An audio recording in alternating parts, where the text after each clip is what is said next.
20ஆம் நூற்றாண்டு வரை எந்த மனிதனும் கற்பனை பண்ணி பார்க்க கூட முடியாத அளவுக்கு 21ஆம் நூற்றாண்டில் பல மிக பெரிய அதிசயங்கள் அறிவியலில் தொழில்நுட்பத்திலும் நடந்துவிட்டன.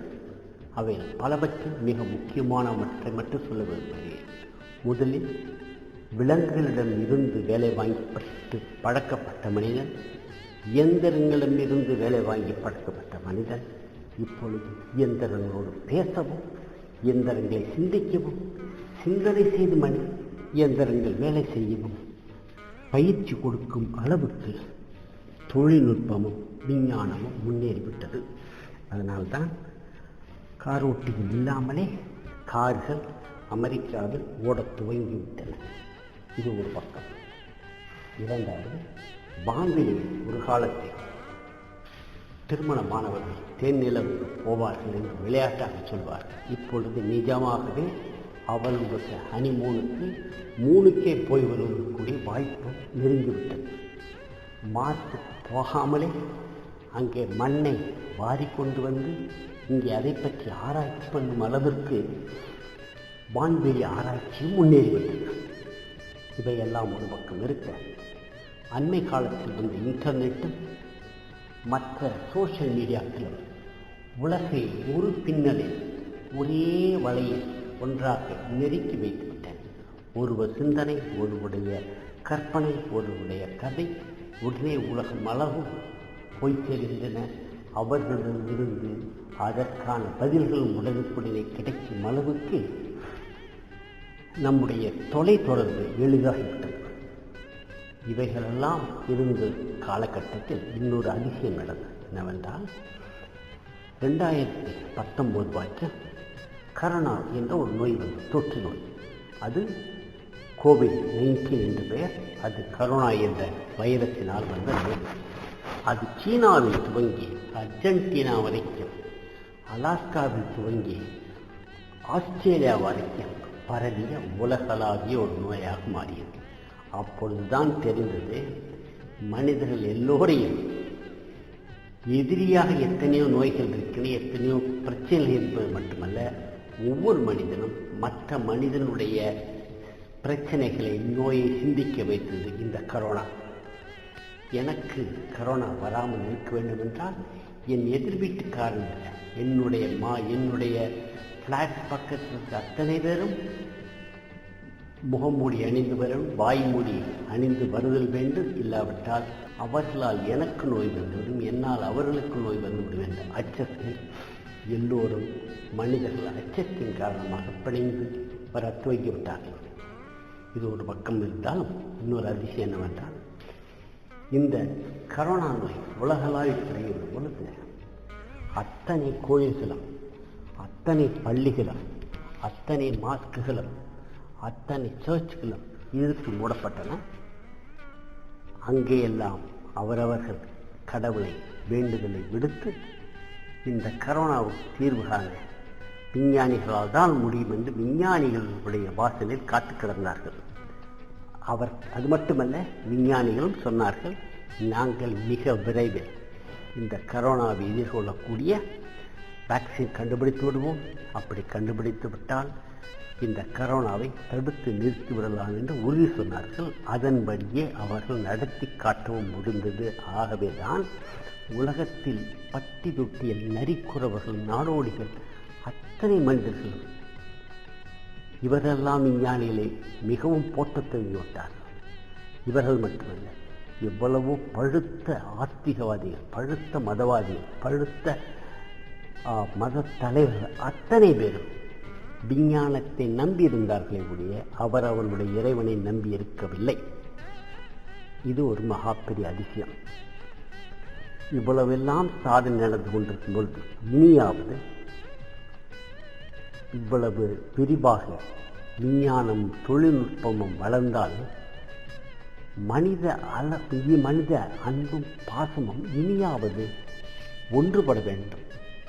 ஒவ்வொரு மனிதனையும் முழுமையாக அவன் எந்த நாடு, எந்த ஜாதி, எந்த மொழி, எந்த இனம், எந்த ரேஸ் என்பது என்ற இந்த வேற்றுமை சிந்தனைகளை தாண்டி அவ்வளவு பெரிய மனித இனமாக எண்ணி பாவித்து அன்போடும் கருணையோடும் பரிவோடும் பழகுது வந்தால்தான் அறிவு எவ்வளவு தூரம் விரிவுபட்டிருக்கிறதோ அந்த அளவுக்கு இருதயமும் விரிவுபட்டு வளர்ந்து பெருமை பெற்றிருப்பதற்கு அடையாளம்.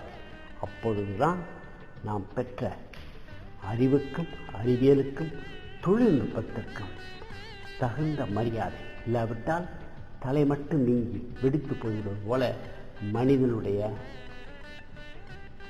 சிந்தனை மட்டும் வளர்ந்தால், மனிதனுடைய அறிவு மட்டும் வளர்ந்தால் அது எந்த சமுதாயத்திற்கும் ஆரோக்கியம் அல்ல.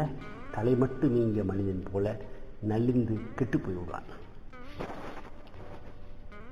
ஆகவே இந்த 21ஆம் நூற்றாண்டினுடைய அடையாளமாக வரக்கூடிய அறிவார்ந்த மதத்தின் மிகப்பெரிய நோக்கம் எதுவென்றால், எத்துணையும் பேதமுறாது எவ்வுயிரும் தம்முயிர் போல் எண்ணி ஒத்துரிமை கொண்டு ஒக்கக்கூடிய பேருவவை வேண்டும்.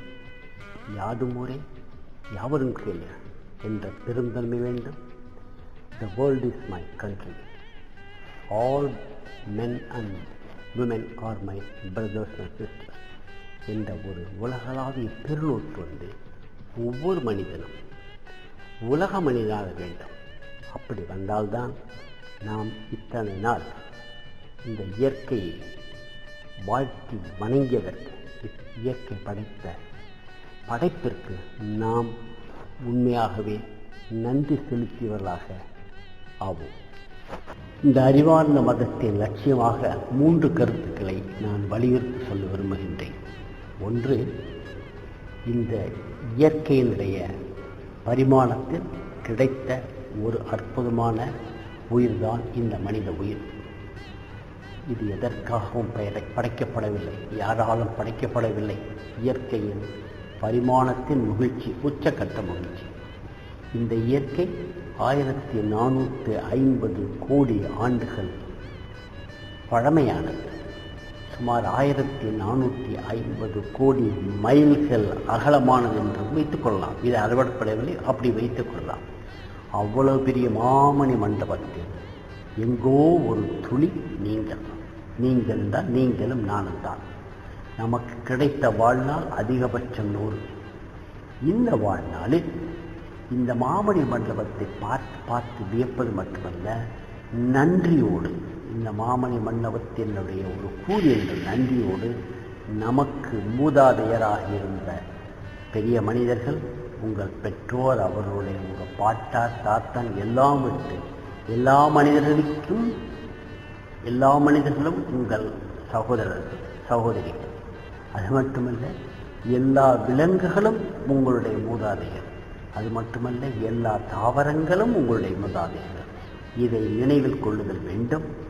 ஆகவே உங்கள் வாழ்க்கையை நெறிப்படுத்தி, உங்கள் வாழ்க்கையில் நீங்கள் உங்களை நாளுக்கு நாள் மேம்படுத்திக் கொண்டாலே போதும். நீங்கள் மற்றவரோடு உங்களை ஒப்பிட்டு பார்க்கவே முடியாது, பார்க்கவே கூடாது. அது ஒத்துவரைவில் வராது. என்றால் அவர்கள் பெற்றோர்களே அவருடைய வாழ்க்கை முறையே, உங்கள் பெற்றோர்களே உங்கள் வாழ்க்கை முறையே. உங்களுக்கு கிடைத்த இந்த வாழ்க்கையை நாளுக்கு நாள் மேம்படுத்தி இந்த வாழ்க்கையை ரசியுங்கள், வாழ்க்கையை போற்றுங்கள். மற்றவர்களுக்கும் இந்த வாழ்க்கையை போற்றும் வகையை சொல்லிக் கொடுங்கள். ஆக இப்படி செய்ய உலகளாவிய அன்பு, உலகளாவிய நட்பு, உலகளாவிய பரிவு வந்த பிறகு நாம் இந்த மண் பதையை பயனுறச் செய்வது மட்டுமல்ல, இந்த மண் மேம்படச் செய்யவும் முடியும்.